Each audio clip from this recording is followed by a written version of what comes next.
What's up, everybody? Jordan Stewart here from Vover. Thanks so much for tapping into the Vover original show.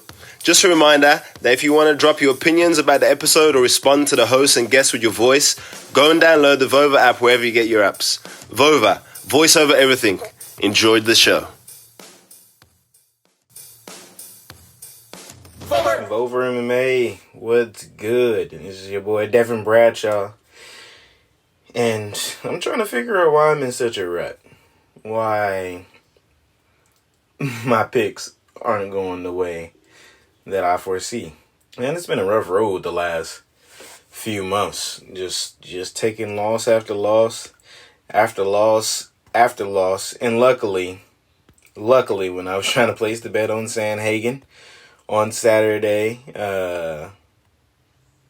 the fight was pulled from the card, or the fight was pulled from the betting site. I'd have lost a little bit of money, but in actuality, I don't really feel like that's a real loss, man. Just the way the fight went, the outcome, it hung in the balance. It was how can you say? It was controversial. Yeah, just the way the entire fight went.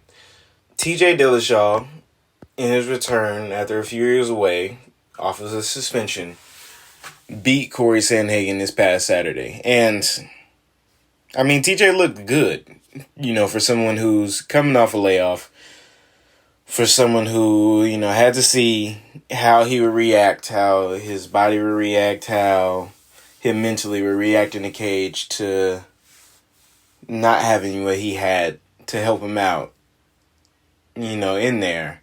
He looked incredible. I have to give him his props. But I also thought Cory Sandhagen looked incredible. Like, he's a crazy striker, and we knew his weakness was the ground and anything with grappling. But Cory didn't look terrible on the ground. TJ's phenomenal on the ground, and sure, he was able to control Cory a little bit. And then a lot of times Cory was getting up. TJ was able to control him against the fence, but that's not really, effective. When they talk about the scoring, when you talk about everything that has to do with the UFC, the first thing they say is it's based on aggressive, or based on striking, aggression, octagon control, whatever. Effective striking. So effective striking is, if that's the biggest part of the judging, Cory Sandhagen did that. He cut TJ a lot. He hit TJ with a lot of stuff. He hit TJ with the cleaner stuff, with the harder stuff.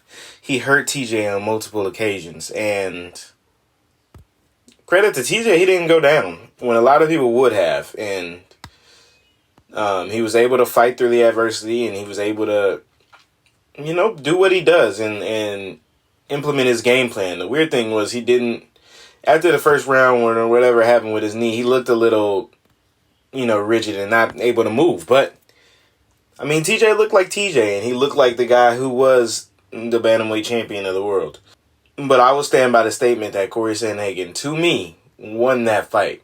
It'll be nice to see, the next step in each of their careers. Obviously, TJ is probably going to go fight the winner of Jan and Aljamain Sterling.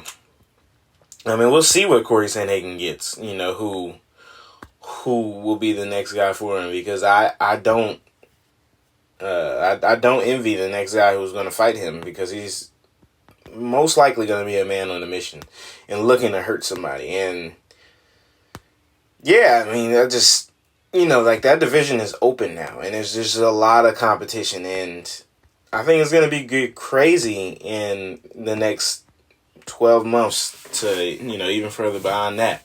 I still think Sandhagen pretty soon will get a title shot, because he looked like a world beater tonight. And there's not many guys who have the grappling pedigree that TJ does to be able to control him and do that. The only other guy is Aljamain Sterling, and we already, saw that. So, yeah, it'll be fun to see what Cory Sandhagen does next.